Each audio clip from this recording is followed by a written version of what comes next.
Advocate S Jayasuryan, ഇവിടെ ഭരണ സംവിധാനങ്ങളൊക്കെ എപ്പോഴായിരിക്കും ഇതിൽ മേലൊരു ജാഗ്രത കൊണ്ടുവരിക? തുടരെ ഇങ്ങനെ അപകടങ്ങൾ ഉണ്ടായിക്കൊണ്ടിരിക്കുകയാണ്, പുതിയ പുതിയ ന്യായീകരണങ്ങളുമായി വന്നുകൊണ്ടിരിക്കുകയാണ്.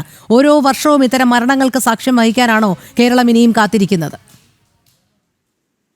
കേരളത്തില് ഇപ്പോൾ നടക്കുന്ന ഭരണം ട്രേഡ് യൂണിയനുകളുടെ ഭരണമാണ്.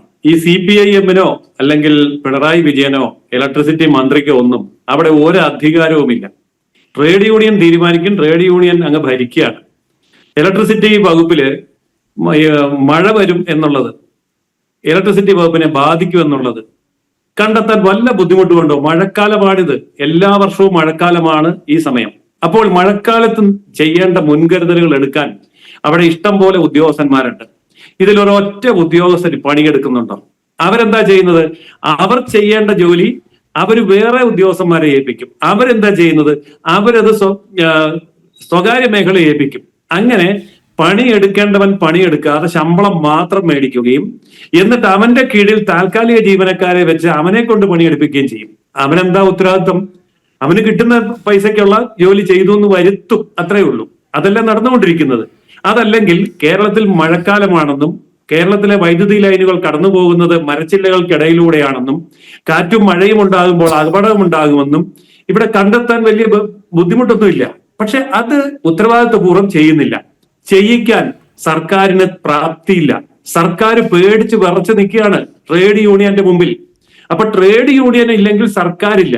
കാരണം ഈ ട്രേഡ് യൂണിയനുകളെ പിരിച്ചുണ്ടാക്കുന്ന പണം കൊണ്ടും ട്രേഡ് യൂണിയന്റെ അധികാരം കൊണ്ട് ഉള്ള ജനപിന്തുണയിലുമാണ് സർക്കാർ നിലനിൽക്കുന്നത്. അതുകൊണ്ട് ട്രേഡ് യൂണിയൻ ഇഷ്ടം പോലെ തോന്നിവാസം ചെയ്യും. എന്നിട്ട് എന്താ സംഭവിക്കുന്നത്? നമുക്കറിയാമല്ലോ, വൈദ്യുതി കേരളത്തിൽ ഉണ്ടാക്കുന്നത് വെള്ളത്തിൽ നിന്ന്, പച്ചവെള്ളത്തിന് 10 പൈസ പോലും കൊടുക്കണ്ട. അത് ഇവിടെ ശരിയായിട്ട് ഉത്പാദിപ്പിക്കുന്നില്ല. മേഖലകൾ മുഴുവൻ നഷ്ടത്തിലാണ്. എന്നിട്ട് ഇലക്ട്രിസിറ്റി ബോർഡ് നഷ്ടത്തിലാണ്. മറ്റ് സംസ്ഥാനങ്ങളിൽ കൽക്കരി കത്തിച്ചും നാഫ്ത കത്തിച്ചും ഡീസൽ കത്തിച്ചും ആണവം ആയിട്ടുള്ള ചെലവുകൾ ചെയ്തും ഉണ്ടാക്കുന്ന വൈദ്യുതി വിലയ്ക്ക് വാങ്ങിക്കുകയാണ്.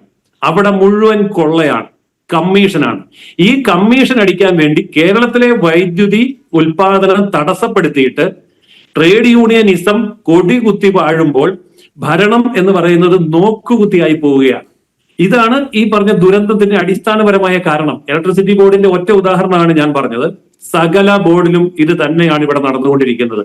അതായത് ഭരിക്കാനുള്ള ഇച്ഛാശക്തിയും ആജ്ഞാശക്തിയും ഒന്നും കേരളം ഭരിക്കുന്ന മന്ത്രിസഭയ്ക്കോ മുഖ്യമന്ത്രിക്കോ ഇല്ല എന്നുള്ളിടത്താണ് തിരുത്തപ്പെടേണ്ടത്.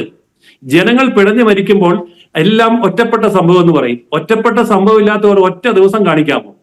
ചില ദിവസങ്ങളിലൊക്കെ ഒന്നിൽ കൂടുതൽ ഒറ്റപ്പെട്ട സംഭവമാണ്. അപ്പോൾ ഒറ്റപ്പെട്ട എന്ന് പറഞ്ഞത് കൊണ്ടോ, കാലാവസ്ഥയാണ്, കാറ്റാണ്, മഴയാണ്, മരച്ചില്ലയാണ് എന്ന് പറയുന്നത് കൊണ്ടോ അതൊക്കെ കൈകാര്യം ചെയ്യാനാണ് ഭരണകൂടം ഉണ്ടാക്കി വെച്ചിരിക്കുന്നത്. അതിനാണ് മന്ത്രിയും മന്ത്രിസഭയും ഉദ്യോഗസ്ഥരും ഉള്ളത്. അതിനാണ് ഇവർക്കൊക്കെ വാരിക്കോരി ശമ്പളം കൊടുക്കുന്നത്. പക്ഷേ അത് നടപ്പാക്കാൻ കഴിവില്ല എങ്കിൽ ഭരണപരമായ പരാജയം തന്നെയാണ്.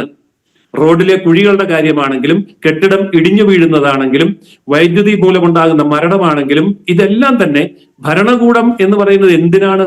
ഇതൊക്കെ മേൽനോട്ടം വഹിക്കാനും ഇത് സുഗമമായി കൊണ്ടുപോകാനും വേണ്ടിയാണ്. അവിടെയാണ് ഭരണകൂടം പരിപൂർണമായി തകർന്നു വീണിരിക്കുന്നത്. അതിനെ മറച്ചു വെക്കാൻ യാതൊരു സ്ഥിതിവിവര കണക്ക് കൊണ്ടും മറ്റേതൊരു ന്യായീകരണം കൊണ്ടും സാധിക്കുകയില്ല. വസ്തുനിഷ്ഠമായി ഈ കാര്യങ്ങൾക്കെതിരെ ജനങ്ങൾക്ക് കൃത്യമായിട്ടുള്ള സേവനം കൊടുക്കാൻ സർക്കാരിന് കഴിയില്ല എങ്കിൽ സർക്കാരിന്റെ പരാജയമാണ് ഇതെന്ന് അംഗീകരിക്കാനുള്ള സാമാന്യ മര്യാദയെങ്കിലും സർക്കാരിന്റെ ഭാഗത്തു നിന്ന് ഉണ്ടാവുകയാണ് വേണ്ടത്.